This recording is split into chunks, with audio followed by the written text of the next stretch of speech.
नमस्कार दोस्तों, आज हम आपको शरद पूर्णिमा की कथा सुनाने वाले हैं।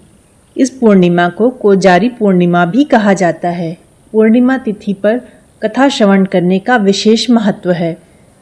हिंदू शास्त्र के अनुसार शरद पूर्णिमा के दिन ही माँ लक्ष्मी का जन्म हुआ था, यानी माँ लक्ष्मी समुद्र मंथन के द्वारा इसी दिन प्रकट हुई थी। पुराणों के अनुसार शरद पूर्णिमा के दिन माँ लक्ष्मी भगवान विष्णु के साथ गरुड़ पर बैठ करके पृथ्वी लोक में भ्रमण करने के लिए निकलती हैं। यदि भक्त इस दिन माँ लक्ष्मी की पूजा अर्चना सच्चे मन से करे तो माता अपने भक्तों पर कृपा बरसाने के साथ साथ वरदान भी देती हैं। यह पूर्णिमा हर साल शुक्ल पक्ष की तिथि को मनाई जाती है। इस पूर्णिमा की अनेकों पौराणिक कथाएं हैं। ऐसा मान्यता है कि इस दिन भगवान श्री कृष्ण राधा और गोपियों के साथ रास रचाए थे। पौराणिक कथा के अनुसार एक नगर में एक सेठ की दो बेटियां रहा करती थीं। दोनों बेटियां पूर्णिमा का व्रत करती थीं। बड़ी बेटी इस व्रत को बड़ी आस्था से करती थी, लेकिन छोटी बेटी अक्सर ही इस व्रत को अधूरा छोड़ देती थी, जिसके कारण उसके घर में कन्या जन्म लेती और वह कुछ ही दिनों में मर जाती। ऐसा बार बार होने से वह दुखी रहने लगी। तब उसने इस पीड़ा के समाधान के लिए पंडितों से सलाह मांगी।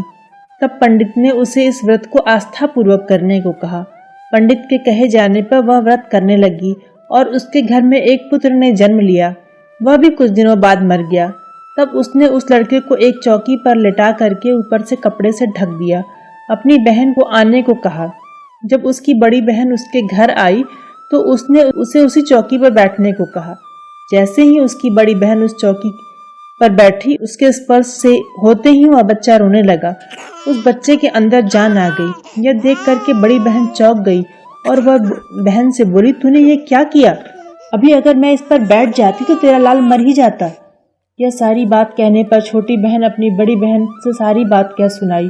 छोटी बहन ने अपनी बड़ी बहन को गले लगाते हुए कहा, बहन, तेरे ही भाग्य और पुण्य कर्मों की वजह से मेरा पुत्र जीवित हो उठा है। उसके बाद से उस नगर में यह व्रत पूरे नगरवासी श्रद्धा से करने लगे। तो दोस्तों, कैसी लगी आपको हमारी ये कहानी? अगर आपको हमारी कहानी पसंद आती है तो प्लीज़ कमेंट बॉक्स में लिखकर हमें ज़रूर बताएं और इसे लाइक, सब्सक्राइब और शेयर करना ना भूलें।